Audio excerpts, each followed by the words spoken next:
ଯେତେବେଳେ ଆକାଶର ବୁକୁରେ ତ୍ରିରଙ୍ଗା ପତାକା ସ୍ୱାଧୀନତାର ଗୀତ ଗାଏ, ଯେତେବେଳେ ଜନଗଣ ମନର ସ୍ୱର ହୃଦୟରେ ଦେଶ ପ୍ରେମର ଦୀପ ଜଳାଏ, ସେତେବେଳେ ପ୍ରତ୍ୟେକ ଭାରତୀୟ ଗର୍ବରେ କହେ ମୁଁ ଭାରତୀୟ। ଏହି ଗର୍ବ, ଏହି ସ୍ୱାଧୀନତା, ଏହି ଅଧିକାର ସବୁ ଯାହାର ଦାନ ତା ପାଇଁ ଆଜିର ଏହି ଦିନ। ଯେଉଁଦିନ ମୋ ଭାରତ ମା ନ୍ୟାୟ, ସମତା ଓ ସ୍ୱାଧୀନତାର ମୁକୁଟ ପିନ୍ଧି ଗଣତନ୍ତ୍ରର ପଥରେ ଚାଲିଥିଲା, ଆଜି ହେଉଛି ସେହି ଦିନ।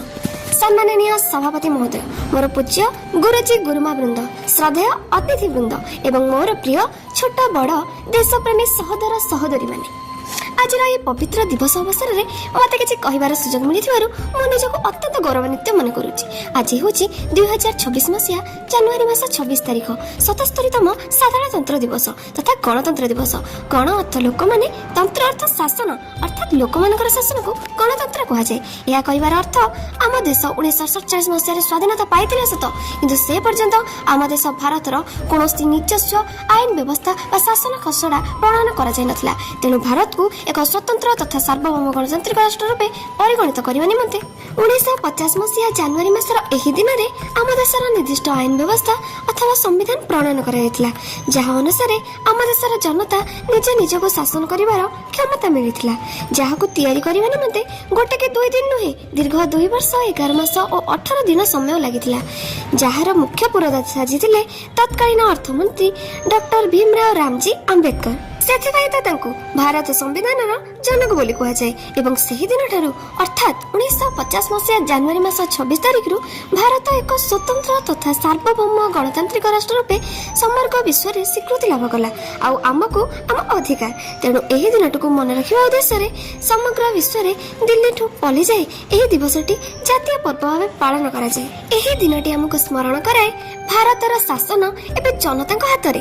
ଆମ ସମ୍ବିଧାନ କେବଳ ଆମର ଆଇନର ପୁସ୍ତକ ନୁହେଁ, ଏହା ହେଉଛି ନ୍ୟାୟର ଆଲୋକ, ସମତାର ସ୍ୱର ଓ ସ୍ୱାଧୀନତାର ଶ୍ୱାସ। ଡକ୍ଟର ଭୀମରାଓ ଆମ୍ବେଦକରଙ୍କ ନେତୃତ୍ୱରେ ଲେଖାଯାଇଥିବା ଏହି ସମ୍ବିଧାନ ଆମକୁ ଦେଇଛି ସମତା, ସ୍ୱାଧୀନତା, ନ୍ୟାୟ ଓ ଭାଇଚାରା।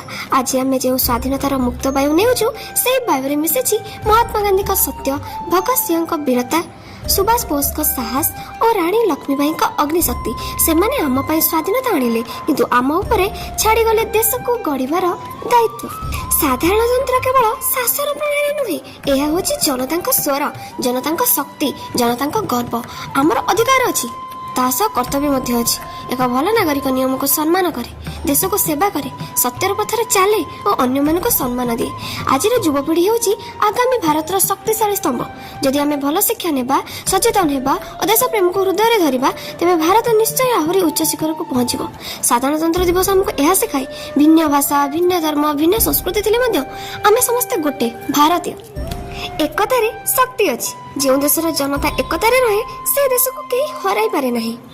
ଆସନ୍ତୁ ଏହି ପବିତ୍ର ଦିନରେ ଆମେ ସମସ୍ତେ ହୃଦୟରେ ଶପଥ ନେବା, ଆମେ ସମ୍ବିଧାନକୁ ସମ୍ମାନ କରିବା, ଦେଶର ନିୟମ ମାନିବା, ସତ୍ୟ ଓ ନ୍ୟାୟର ପଥରେ ଚାଲିବା ଏବଂ ଭାରତକୁ ଏକ ଶ୍ରେଷ୍ଠ ଦେଶ କରି ଗଢ଼ି ତୋଳିବା। ଜାତିର ପିତା ମହାତ୍ମା ଗାନ୍ଧୀ କହିଥିଲେ, ଆପଣ ନିଜେ ସେହି ପରିବର୍ତ୍ତନ ହୁଅନ୍ତୁ ଯାହାକୁ ଆପଣ ଦେଶରେ ଦେଖିବାକୁ ଚାହାନ୍ତି। ମୁଁ ଏତିକି କହି ମୋ ବକ୍ତବ୍ୟ ଶେଷ କରୁଛି। ଜୟ ହିନ୍ଦ, ଜୟ ଭାରତ। ଯଦି ମୋ ଲେଖା ମଧ୍ୟରେ ଆପଣ କିଛି ତ୍ରୁଟି ଅନୁଭବ କରିଥିବେ, ଦୟାକରି କ୍ଷମା କରିଦେବେ। ଧନ୍ୟବାଦ।